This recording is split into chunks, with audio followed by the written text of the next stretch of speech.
নিকুঞ্জ education চেনেলটিলৈ আপোনালোক সকলোলৈ স্বাগতম জনাইছোঁ। আজি মই আপোনালোকক প্ৰিভিয়াছ ইয়াৰৰ অৰ্থাৎ 2024 বৰ্ষত আহি যোৱা এডিআৰই গ্ৰেড 4 গ্ৰেড 3 জিকে পাৰ্ট 2 গোটেইখিনি কুৱেশ্যন লৈ আহিছোঁ। আপোনালোকে শেষলৈকে চাব ভিডিঅ'টি আৰু আপোনালোকে এইটো পিৱাইকিউ কুৱেশ্যন ঠিক আছে, এইখিনি গোটেই আপোনালোকে এনালাইজ কৰিব পাৰিব। ঠিক আছে, পোনপ্ৰথমে মই 51 পৰা গৈছোঁ, যিহেতু 51 পৰা জিকেখিনি দিয়া হৈছে। নিম্নলিখিতসমূহৰ কোনটো মৌলিক অধিকাৰ নহয়? ইয়াত তলত দিয়া কোনটো মৌলিক অধিকাৰ নহয়? ইয়াত সঠিক উত্তৰটো হ'ব অপশ্যন চি, ডিজিটেল অধিকাৰ। কাৰণ সমতাৰ অধিকাৰ আছে আমাৰ ইয়াত, স্বাধীনতাৰ অধিকাৰ আছে, সাংবিধানিক প্ৰতিকাৰৰ অধিকাৰ আছে, গোটেইখিনি আছে, কিন্তু ডিজিটেল তথ্যৰ অধিকাৰটো আমাৰ হাতত নাই। ঠিক আছে, দেন নেক্সট কুৱেশ্যনলৈ আহোঁ। নেক্সট কুৱেশ্যন হৈছে 52, আমেৰিকা যুক্তৰাষ্ট্ৰ ইউএছএৰ ৰাজধানী চহৰ কি?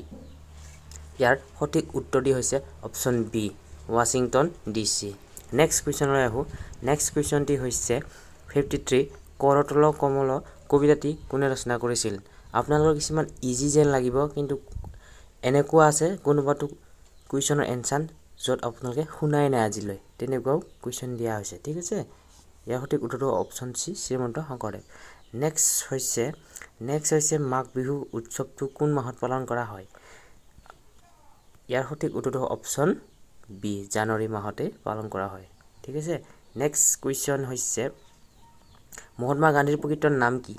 আপোনালোকে ইয়াত চাব, এইখিনিতে আপোনালোকে ভুল কৰে। কিছুমানে মোহন দাস কৰম গান্ধী দি দিব, বা কিছুমানে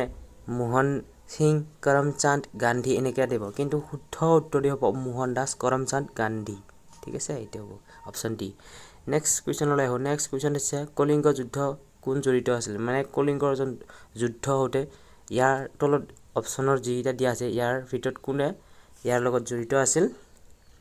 ইয়াৰ সঠিক উত্তৰটো হ'ব, আপোনালোকে জনাব নেকি? অকণমান সময় ৰখি দিছোঁ, আপোনালোকে যদি জনায়। ইয়াৰ সঠিক উত্তৰটো হ'ব অপশ্যন এ, অশোকে আছিল কলিংগ যুদ্ধৰ লগত জড়িত। ঠিক আছে, আপোনালোকক মই ইমান টাইম দিব নোৱাৰিম, কাৰণ বহুতো কুৱেশ্যন আছে, 60+ আছে কুৱেশ্যন। গোটেইখিনি 3rd grade 4th grade analyse কৰি পেলাই মই লৈ আহিছোঁ, আৰু গোটেইখিনি চাই মেলি লৈ আহিছোঁ। ঠিক আছে, নেক্সট কুৱেশ্যনটি হৈছে 57 হ'ব। প্ৰথমগৰাকী মোগল সম্ৰাট কোন আছিল? প্ৰথমগৰাকী মোগল সম্ৰাট আছিল, আপোনালোকে সকলোৱে জানে, ইয়াত মোগল সম্ৰাট কাক কোৱা হয়? ঠিক আছে, ইয়াত আমি সকলোৱে জানো যে বাবৰ আমি পাই আহিছোঁ 5-6ৰ সমাজ বিজ্ঞানখনতে আপোনালোকে পাব। ঠিক আছে, 6-7 পাব আপোনালোকে। ঠিক আছে, নেক্সট হৈছে বাংলাদেশ কেতিয়া সৃষ্টি হৈছিল? আপোনালোকে চাব, আমাৰ পাকিস্তান ভাৰততো আপোনালোকে জানিয়ে 1947, কিন্তু পাকিস্তানৰ চাব। ঠিক আছে, পাকিস্তানৰ চাব, বাংলাদেশ চাব, আৰু ইয়াৰ লগতে আপোনালোকে ম্যানমাৰ চাব, আৰু ইয়াৰ লগতে আপোনালোকে নেপাল চাব, আৰু ইয়াৰ লগত আপোনালোকে চীনৰো চাব পাৰে। ঠিক আছে, আপোনালোকে চাইনাৰো চাব পাৰে। চাইনাটো যদি আপোনালোকে চাই, গোটেইখিনি চনকেইটা চাব। ঠিক আছে, ইয়াৰ সঠিক উত্তৰটো হ'ব অপশ্যন ডি, 1971। ঠিক আছে, বাংলাদেশৰ বৰ্তমান প্ৰেচিডেণ্ট কোন আৰু প্ৰাইম মিনিষ্টাৰ কোন? সেইটো আপোনালোকে মোক কমেণ্ট ছেকশ্যনত জনাই দিব। ঠিক আছে, নেক্সট কুৱেশ্যনটি হৈছে ভাৰতবৰ্ষৰ ৰাজ্য আৰু ৰাজধানী চহৰৰ অশুদ্ধ জোৰটো চিনাক্ত কৰক। মানে ইয়াত 3টা শুদ্ধ দিয়া আছে, ইয়াত মাত্ৰ এটা অশুদ্ধ দিয়া হৈছে। ঠিক আছে, এইকেইটা আপোনালোকে চাব, গোটেইখিনি ৰাজধানী নামসমূহ চাব, আৰু ৰাজধানীটো ক'ত আছে সেইটো চাব। ঠিক আছে, আপোনালোকে 28খনৰ চাব নালাগে, আপোনালোকে কৈছোঁ, আপোনালোকে যদি 20খন জানে কেপিটেল, ঠিক আছে, 20খন ষ্টেটৰ যদি আপোনালোকে কেপিটেল জানে, আপোনালোকৰ জিঅ'গ্ৰাফিত, ঠিক আছে, আপোনালোকৰ জিঅ'গ্ৰাফিত 20% হৈ গৈছে। কিন্তু এইটো জানিব লাগিব যে কোনখন চহৰত আছে, সেইটো জানিব লাগিব দেই। ঠিক আছে, সেইটো আপোনালোকে যদি নেজানে, কিন্তু সেইটোত আপোনালোকে 20% নহ'বগৈ আপোনালোকৰ। ঠিক আছে, 15%হে হ'ব। ইয়াৰ সঠিক উত্তৰটি হৈছে অপশ্যন এ, উত্তৰাখণ্ড মৌছুৰী। ঠিক আছে, মানে এইটো অশুদ্ধ, এই 4টাৰ ভিতৰত এইটোৱে হৈছে অশুদ্ধ। নেক্সট কুৱেশ্যনলৈ যাওঁ। নেক্সট কুৱেশ্যন চাব আপোনালোকে মন কৰিব নিম্নলিখিত কোনটো পদৰ নিযুক্তি ভাৰতৰ ৰাষ্ট্ৰপতিয়ে দিয়ে মানে তলত যিকেইটা দিছে আপোনালোকে চাব প্ৰেচিডেণ্টে ইয়াত এপইণ্ট দিয়ে ঠিক আছে ইয়াত ভাৰতৰ ৰাষ্ট্ৰপতিয়ে নিযুক্তি দিয়ে আপোনালোকে চাব দেই ইটো মোষ্ট ইম্পৰ্টেণ্ট হয় এইটো কুৱেশ্যন 2022 বৰ্ষৰ যিটো নেকি তেওঁলোকে 2022 বৰ্ষত যিখিনি নেকি ভেকেন্সি তেওঁলোকে 26000 দিছিলে ঠিক আছে সেই নিযুক্তি যিটো থাৰ্ড গেট ফৰ্থ গেট আছিলে এডিআৰই তাতো এই কুৱেশ্যনটো আছিলে কিন্তু মই আজিলৈ 4টা মান ভিডিও দিছো জিকে এডিআৰই আপোনালোকে সেইকেইটা চাব মই যিকেইটা তেনেকুৱা কৈছো সেইকেইটা আপোনালোকে যদি মিলাই চাই 2 বছৰ মানে দুটা এক্সামত আহিছে ঠিক আছে ইয়াৰ সঠিক উত্তৰটো হ'ব অপচন এ ৰাজ্যৰ ৰাজ্যপাল ঠিক আছে তে নেক্সট কুৱেশ্যনলৈ যাও নেক্সট কুৱেশ্যনটি হৈছে 61 কোনটো উক্তি শুদ্ধ নহয় ইয়াত কোনটো শুদ্ধ নহয় বুলি সুধিছে ইয়াৰ সঠিক উত্তৰটো হ'ব অপচন ডি চিলক্ৰাহত গুজৰাটত অৱস্থিত এটো অশুদ্ধ ঠিক আছে নেক্সট কুৱেশ্যনলৈ যাও নেক্সট কুৱেশ্যনটি হৈছে 62 গগনা কোনটো সামগ্ৰীৰে তৈয়াৰ কৰা হয় গগনা কোনটো সামগ্ৰীৰে তৈয়াৰ কৰা হয় এটো আপোনালোকে মোক কমেন্ট সেকশনত জনাই দিব এটো গুটেই মই সহজ সৰল বুলি ধৰি লৈছো আৰু আপোনালোকে এটো জানিবই ঠিক আছে আপোনালোকে কমেন্ট সেকশনত জনাই দিব নেক্সট কুৱেশ্যন হৈছে নেলসন মেণ্ডেলা কোনখন দেশৰ আছিল নেলসন মেণ্ডেলা হৈছে আপোনালোকৰ অপচন সি হ'ব ঠিক আছে শুদ্ধ উত্তৰটো অপচন সি হ'ব দক্ষিণ আফ্ৰিকা ঠিক আছে নেলসন মেণ্ডেলা এজন কেনেকুৱা ব্যক্তি আছিল তেওঁৰ বৰ্ণ কেতিয়া হৈছিল অৰ্থাৎ জন্ম তেওঁৰ মৃত্যু এইখিনি আপোনালোকে চাব দেই গুটেইখিনি অসমৰ আজিলৈ যিমানখিনি আহিছে নেলসন মেণ্ডেলা যদি ৱৰ্ল্ডৰ জিকে দে তেনেহলে এইটো আহে প্ৰায় অহা দেখা যায় ঠিক আছে নেলসন মেণ্ডেলাৰ নেক্সট কুৱেশ্যনটি হৈছে সাহাৰা মৰুভূমি কোনখন মহাদেশত অৱস্থিত ইয়াৰ সঠিক উত্তৰটি অপচন কি হ'ব আপোনালোকে জানে নেকি আপোনালোকে জানে যদি মই 5 সেকেন্ড সময় দি দিছো গুটেই মই ইজি বুলি ভাবো এইটো কুৱেশ্যন ইয়াৰ সঠিক উত্তৰটি হ'ব option A option C Europe option C Europe option A নহয় অপচন সি ইউৰোপ আৰু ইউৰোপত সাহাৰা মৰুভূমিখন আছে কিন্তু থৰ মৰুভূমি ক'ত আছে আৰু পৃথিৱীৰ ভিতৰত আটাইতকৈ ডাঙৰ মৰুভূমিখনৰ নাম কি এটো আপোনালোকে মোক কমেন্ট সেকশনত জনাই দিব ঠিক আছে এতিয়া নেক্সট কুৱেশ্যনলৈ আহো নেক্সট কুৱেশ্যনটি হৈছে 65 কোনখন দেশক নীল নদীৰ দান বুলি জনা যায় ইয়াৰে সঠিক উত্তৰটি হ'ব অপচন এ ইজিপ্ট ঠিক আছে এটো মোষ্ট ইম্পৰ্টেন্ট হয় নেক্সট কুৱেশ্যনটি হৈছে 66 হাড় আৰু দাঁতৰ বাবে কোনবিধ ভিটামিন অতি প্ৰয়োজনীয় আপোনালোকে গুটেইখিনি চাব ভিটামিন ৰিলেটেড কুৱেশ্যন ঠিক আছে vitamin A vitamin B vitamin C vitamin D vitamin E আৰু ভিটামিন 12 গুটেইখিনি ডি ভিটামিন D12 এখিনি আপোনালোকে চাব মোষ্ট ইম্পৰ্টেন্ট হয় ঠিক আছে ইয়াত ভিটামিন ডিৰ অভাৱত হাড় দাঁতৰ মানে এটো প্ৰয়োজনীয় আৰু হাড় আৰু দাঁতৰ বাবে কোনবিধ ভিটামিন অতি প্ৰয়োজনীয় বুলিছে ভিটামিন ডি যদি ভিটামিন ডি আপোনালোকৰ দেহত যদি হ্ৰাস হয় বা কম হয় তেনেহলে আপোনালোকৰ হাড়বোৰ ঠুনুকি হৈ পৰে আৰু আপোনালোকৰ মানে যেটো নেকি হাড়ৰ উইকনেছ যেটো নেকি দুৰ্বলতা হেতু আহে ঠিক আছে আৰু দাঁতবোৰ আপোনালোকৰ দাঁতৰ ফাকৰ পৰা টেষ্ট ওলাই ঠিক আছে আপোনালোকে যদি হেতু হৈছে আপোনালোকৰ ভিটামিন ডিৰ আপোনালোকৰ পৰিমাণ কমিছে ঠিক আছে যে নেক্সট কুৱেশ্যনলৈ নেক্সট কুৱেশ্যনটি হৈছে 67 এজন প্ৰাপ্তবয়স্ক মানুহৰ বাবে ৰক্তচাপৰ স্বাভাৱিক মান হৈছে আপোনালোকে ৰক্তচাপ হাই প্ৰেছাৰ বা লো প্ৰেছাৰ যেটো নেকি প্ৰেছাৰ জোখা যন্ত্ৰটো আপোনালোকে চাব দেই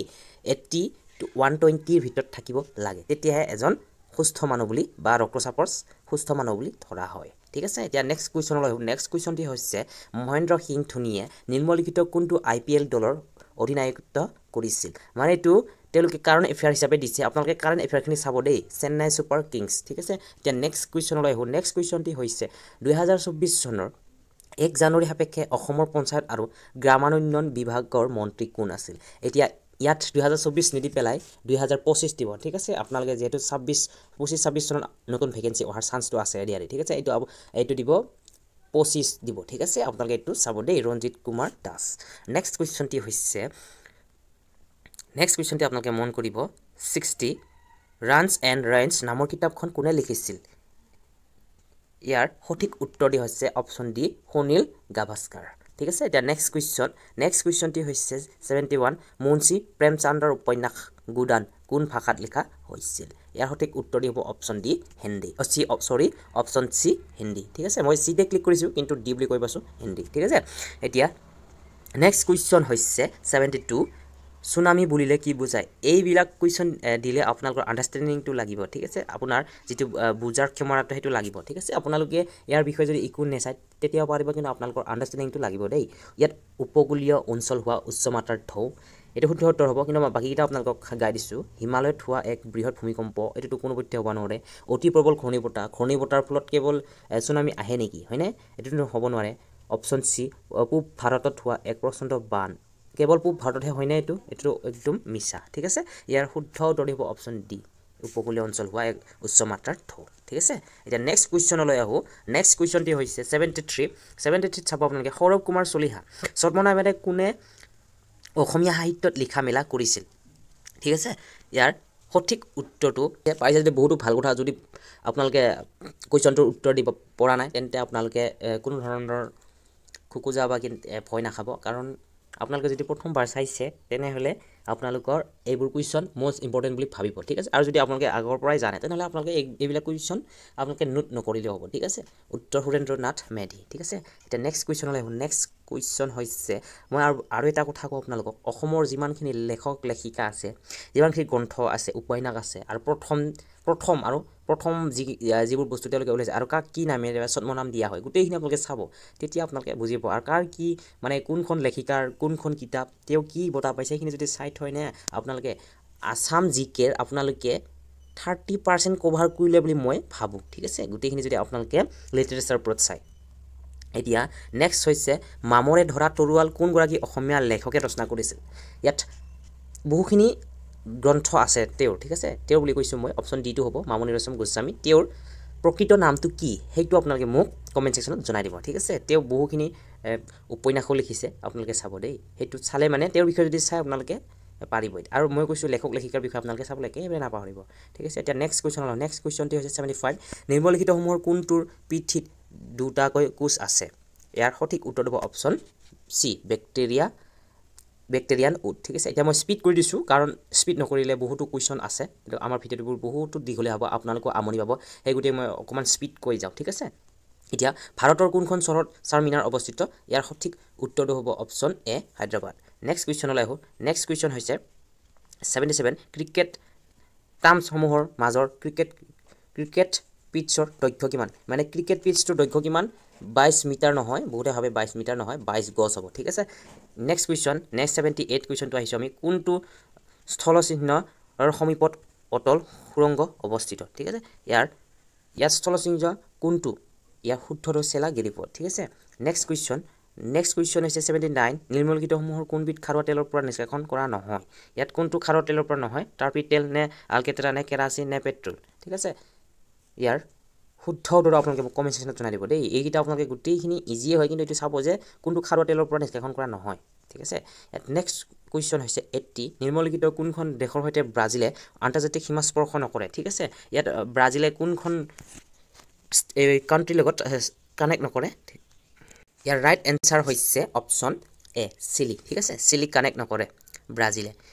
নেক্সট কুৱেশ্যন হৈছে কোনগৰাকী ব্যক্তিক শূন্যৰ জনক ৰূপে বিবেচনা কৰা হয় আপোনালোকে এইবিলাক মষ্ট ইম্পৰ্টেণ্ট চাব আৰ্যভট্ট ঠিক আছে নেক্সট হৈছে আৰু ভাৰতবৰ্ষৰ প্ৰথম উপগ্ৰহটোৰ নাম কি এইটো আপোনালোকে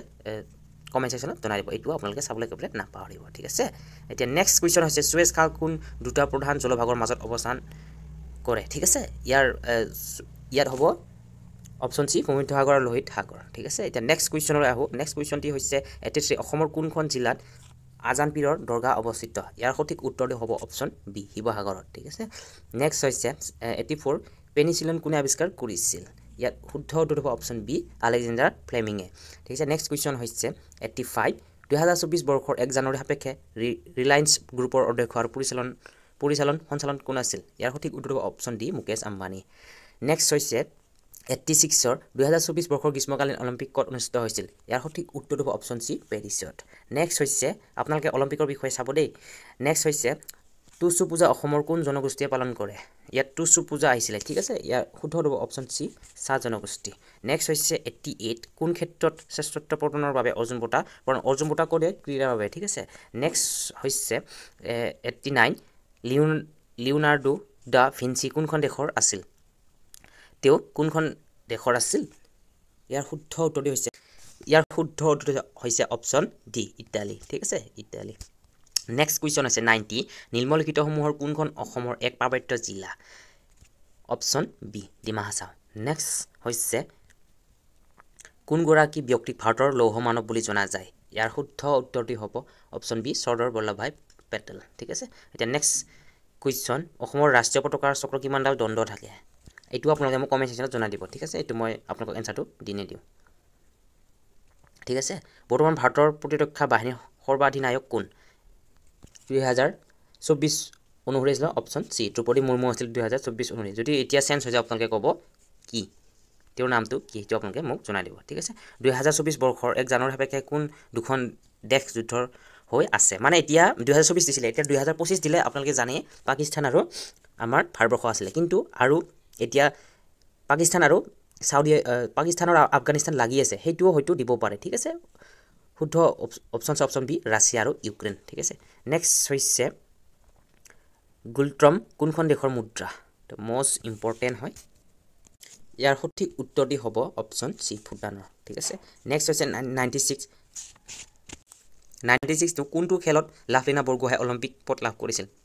ঠিক আছে লাভলীনা বৰগোহাঁই হিমা দাস গোটেইখিনি চাব আপোনালোকে আৰু ইয়াৰ সঠিক উত্তৰটো হ'ব অপশ্যন ডি মুষ্টিযুদ্ধ ঠিক আছে ইয়াত ইংলিছত কয় বক্সিং আপোনালোকে অসমীয়াটো যদি এনেকুৱা অলপ দিগদাৰ হয় তেনেহ'লে আপোনালোকে ইংৰাজীটো চাব তেতিয়াহ'লে অলপ সোনকালে বুজি পোৱা যায় ঠিক আছে বুজাত অসুবিধা নহয় লাষ্ট হৈছে সুগন্ধি পখিলা নামৰ কবিতা সংকলনখনৰ ৰচিতা কোন শুদ্ধ উত্তৰ option B Hiren Bhattacharya next হৈছে ৰিং শব্দটো কোনবিধ খেলৰ সৈতে জড়িত ইয়াত ৰিং ফুটবল হয় নেকি ভলীবল হয় নেকি সাঁতোৰ হয় নেকি অপশ্যন এ থাকিল মুষ্টিযুদ্ধ ঠিক আছে নেক্সট হৈছে নিম্নলিখিত কোনখন বোলছবি ভৱেন্দ্ৰনাথ শইকীয়াদেৱে নিৰ্মাণ কৰা ইয়াৰ শুদ্ধ উত্তৰ অপশ্যন এ কৃষ্ণচূড়া নেক্সট হৈছে ইয়াত নেক্সট মানে 99 আছিলে ঠিক আছে ইয়াত টোটেল কুৱেশ্যন আছিলে মই আপোনালোকক পুনৰবাৰ কৈ দিছোঁ ইয়াত টোটেল কুৱেশ্যন আছিলে 65 ঠিক আছে ইয়াত কেৱল জিকেট আছিল 65 এইটো গ্ৰেড 4 ৰ হয় ঠিক আছে এইটো 8 পাছ লেভেলৰ নহয় 10 পাছ লেভেলৰ গ্ৰেড 4 পেপাৰখনত 65 আছিলে আৰু মই গ্ৰেড 3 খানো এনালাইজ কৰিছোঁ য'ত নেকি 50 প্লাছ আছিলে ঠিক আছে 50 ৰ আশে-পাশে আছিলে কিন্তু 50 হয় 50 তলত নহয় আপোনালোকে মোষ্ট ইম্পৰ্টেণ্ট বুলি ভাবিব জিকেখিনি ঠিক আছে জিকেখিনি ডাঙৰ ৰোল প্লে কৰে আপোনালোকে জিকেখিনি চাবই লাগিব আৰু ভিডিঅ'টো ভাল পাইছে নহ'লে লাইক কমেণ্ট শ্বেয়াৰ কৰিবলৈ একেবাৰে নাপাহৰিব আৰু যদি মোৰ চেনেলটো আপোনালোকে পোনপ্ৰথমৰ পৰা আহিছে তেনেহ'লে ছাবস্ক্ৰাইব কৰিবলৈ একেবাৰে নাপাহৰিব ভিডিঅ'টো খুব শ্বেয়াৰ কৰিব ধন্যবাদ আৰু এইটো APSC গ্ৰেড 4 বাবেও হয় আৰু ADRE গ্ৰেড 4 গ্ৰেড 3 বাবেও হয় ধন্যবাদ